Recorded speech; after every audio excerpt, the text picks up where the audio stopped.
Bem, pessoal, eu quero contar um pouquinho da minha vida e também da minha obra. Eu nasci em Jandaia do Sul, sou filho de pequenos agricultores e trabalhei na roça até mesmo quando eu fazia faculdade, o segundo ano da faculdade.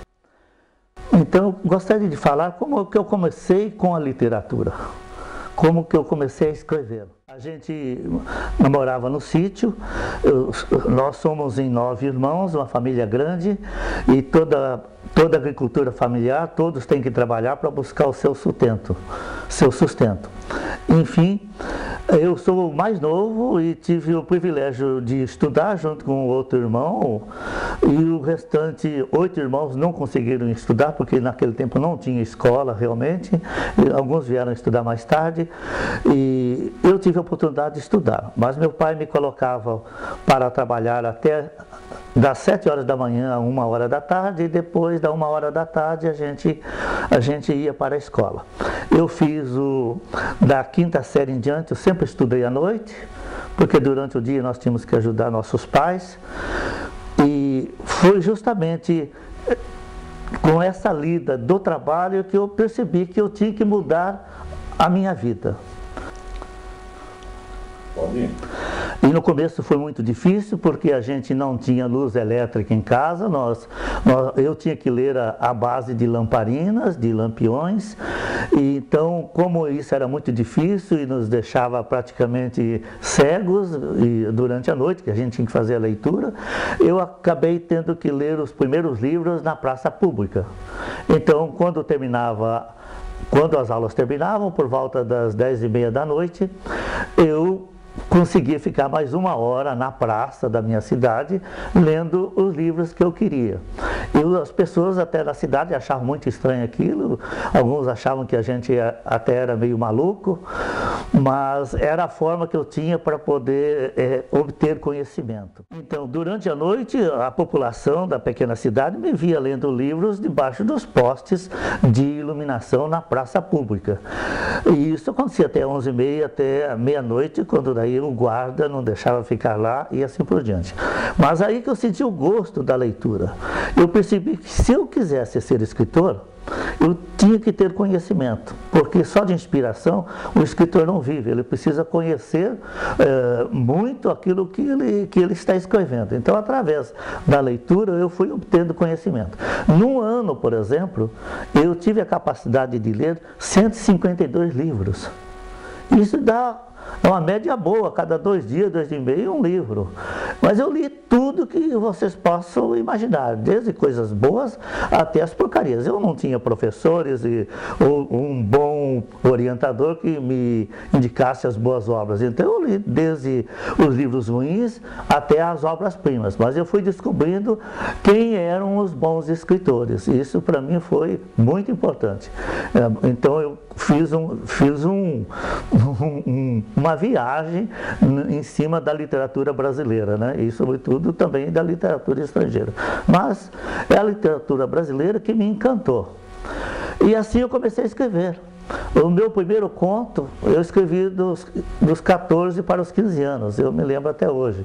É um conto de assombração, de medo, de terror, que se chamava O Pote de Ouro, e que se embasava numa lenda brasileira, onde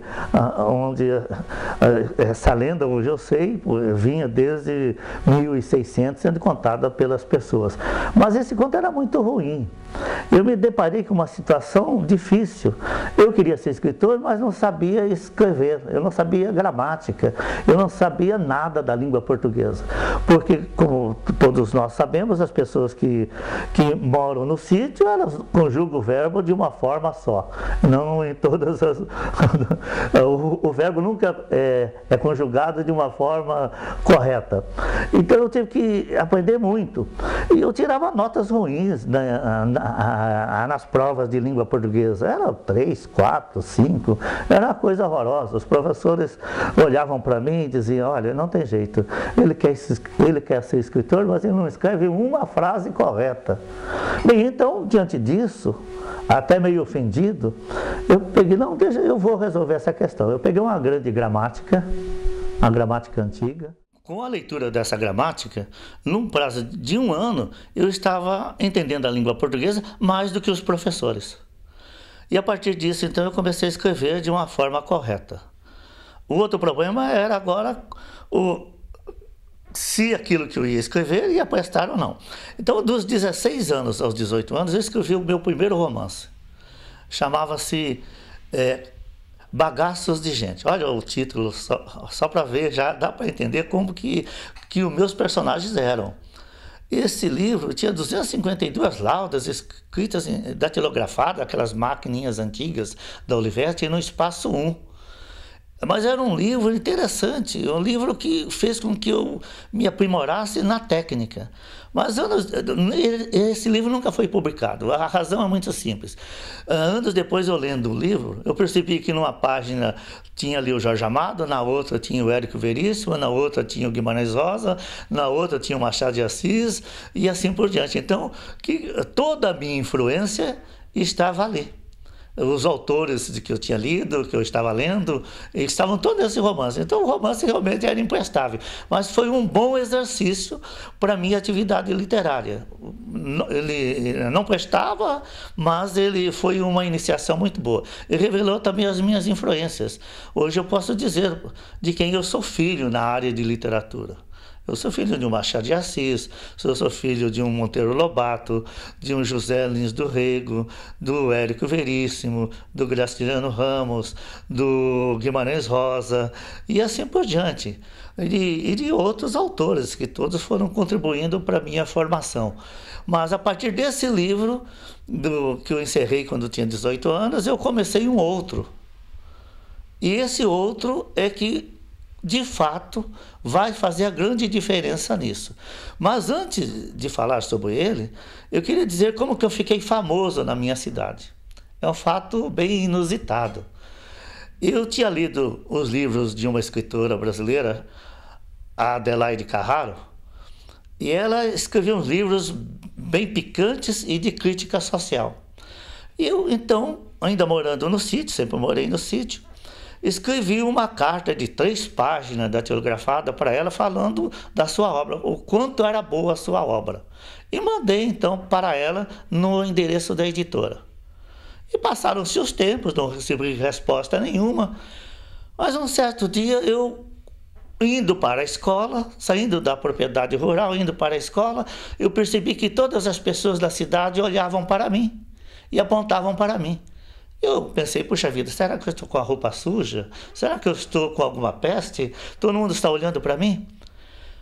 Aí que vieram me falar que essa escritora, Adelaide Carraro, esteve num programa em rede nacional, na televisão preto e branco, em um programa muito visto naquele tempo, do Flávio Cavalcante. O programa se chamava Quem Tem Medo da Verdade. E essa escritora ficou 3 horas no programa. Era uma espécie de julgamento, todo mundo fazendo perguntas e criticando a escritora. E a Adelaide Carraro só levou para se defender a minha cartinha que eu tinha escrito lá no sítio, à luz de lamparina, na minha maquininha da Olivetti, aquela maquininha bem pequenininha. E ela ficou durante 3 horas falando no meu nome, disse, olha, vocês estão falando isso, mas o leitor Davi Gonçalves diz outra coisa, eu li o trechinho da minha carta. Então, eu devo a Adelaide Carraro o primeiro sucesso na área de literatura. Fiquei conhecido na cidade, a escola toda começou a me olhar de forma diferente e todos já não me achavam que eu era maluco, que eu tinha alguma coisa diferente para dizer às pessoas. Então, a partir desse dia, eu comecei a ser respeitado na minha cidade. Os professores, os diretores, os amigos, as pessoas que não gostavam de mim, as pessoas que achavam que eu não tinha condição de fazer absolutamente nada, comecei a ser visto por outros olhos. Com esse pequeno sucesso que a Adelaide Carraro, que eu vim conhecer anos depois, me deu, eu comecei a escrever a minha primeira obra, que está inserida dentro da minha obra completa, que é As Flores que o Chapadão Não Deu.